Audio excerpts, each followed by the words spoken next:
This is part 7 in my series of videos going through the Proco.com Drawing Basics course. In the last episode, I covered the intuitive perspective section of this course, and in this episode, I'll be moving on to values. I had a lot of fun with this section. Historically, most of the drawing that I've done has been line work with pen and ink. I always appreciate getting a new perspective on things, and I feel like this section did that for me.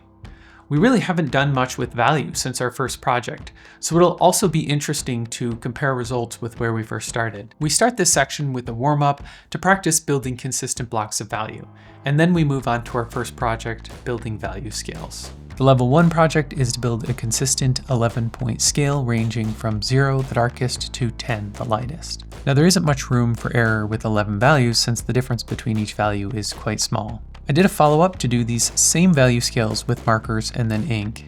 I used a set of 5 neutral gray Copic markers with the values N0, 2, 4, 6, and 8. I'd say that 5 markers seems like the minimum you'd need to get the full scale. With the ink, I was trying to stay consistent with my pen and the type of mark that I was using. I got a little impatient filling in some of the darker values. This was much more time consuming than either the pencil or the marker. For the level 2 value scales, I moved on to doing the blind value exercise.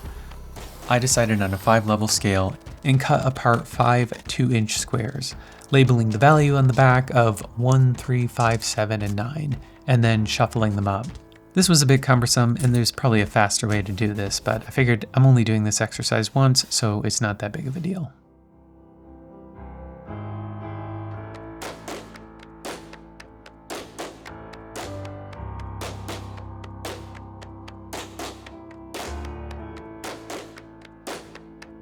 My results weren't too bad, but I do think my third value should have been a little darker.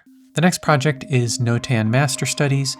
We're provided with images of 13 different paintings by masters, and then we're going to break those down into 2 to 3 values. This was one of my favorite projects so far. I've somehow never heard of these called Notan Studies before. I can see how these are useful as a tool for learning to organize value, but also as a study for painting. Doing the 13 studies, I alternated between using a 2-value scale and a 3-value scale on every other one.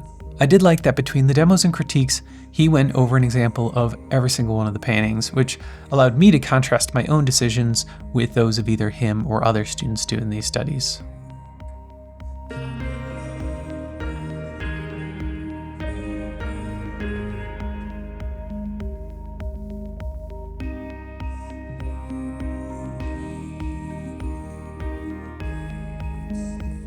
For the level 2 Notan projects, we were to set up our own still life, take a photograph of it, and then do our studies based off of that. In a nod to Edward Weston, a favorite photographer of mine, I headed to the grocery store to pick up some peppers. I set up my still life and used a couple Aperture MC LED lights to add a strong light source from the side. Really, I was trying to make the light do most of the work for me. I picked out my favorite image and made both a 2-value and 3-value study based off of it. These were not nearly as interesting as the master studies, but I'm clearly not a master yet.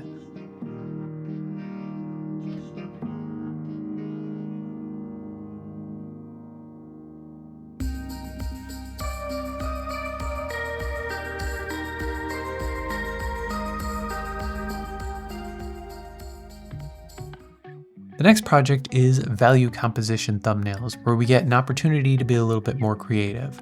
In many of the projects so far, we focus quite a bit on being given a problem and working towards a relatively narrow solution set to try to master a specific skill or technique. This project requires us to break out of that habit and use some more divergent or lateral thinking to come up with many different solutions to the same problem. Level 1 provides us with 2 photographs, and we're to come up with a series of different value compositions based on these. We're encouraged to really play around with the values, framing, and composition to try to come up with something we like.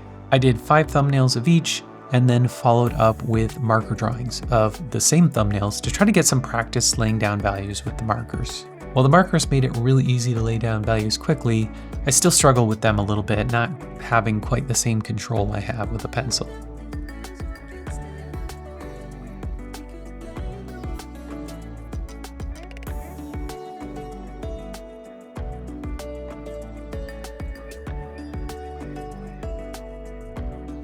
For the level 2 value composition thumbnail project, we're provided with 2 more images, and this time we do the initial thumbnail studies, but also do a larger one with some additional values added in. This one was quite a bit of fun, but I probably could have pushed some of my compositions even more. It was great to see how much the other students pushed this and the wild variations people came up with for the same images.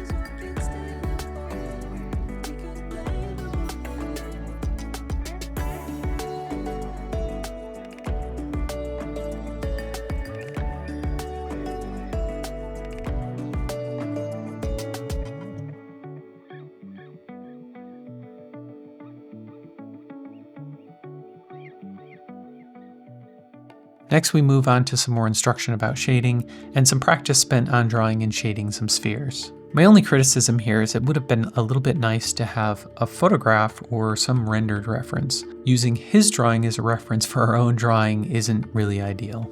For the level 1 drawing, I did my first sphere in charcoal, and it took me about 45 minutes. I switched to graphite for my level 2 drawings, where we were instructed to do a 25, 10, and 5-minute study of the same sphere. I started with the 25-minute one, but then I kind of felt done after 10 minutes, so I just called that my 10-minute study. After the longer level 1 that I did, I was able to do a 10 and 5-minute one pretty quickly without too huge of a difference between them. The final project has us work from the provided photos of a cast of a portrait to design out the value groups in the drawing. For level 1, we're sticking to 5 values. On this drawing, I focused on making sure there were not too many floating shapes, trying to deliberately simplify and connect the different value shapes. But I feel like I fell back into some old habits, and I wasn't really using what I learned in this section effectively. I felt okay about the drawing until I started watching the demo and critiques and started to get an idea of where I was making some missteps.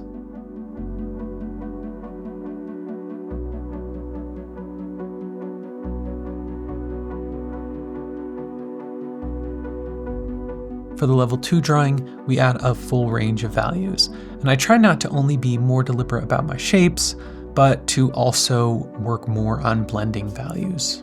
I started with my shadow mapping, and then I just blended all those values around. I did this with a Weebrel handy pad, which is a material I heard about from Scott Robertson in his How to Draw book.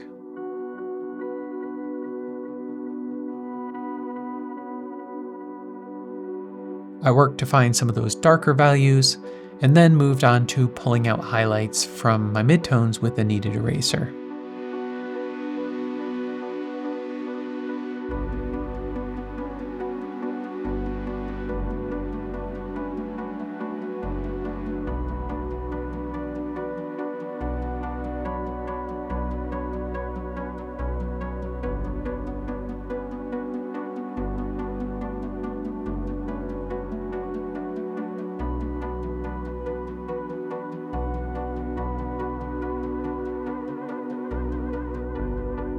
I really like this section, and while my final drawing isn't perfect, I quite like where I ended up with it.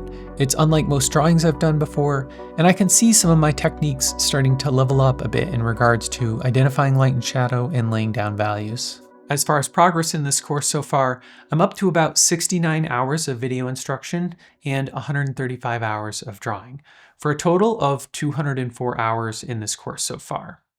In my next video, I'm going to be moving on to the final section, edges. Subscribe to the channel to become a Negative Space Cadet and follow along with where we go next.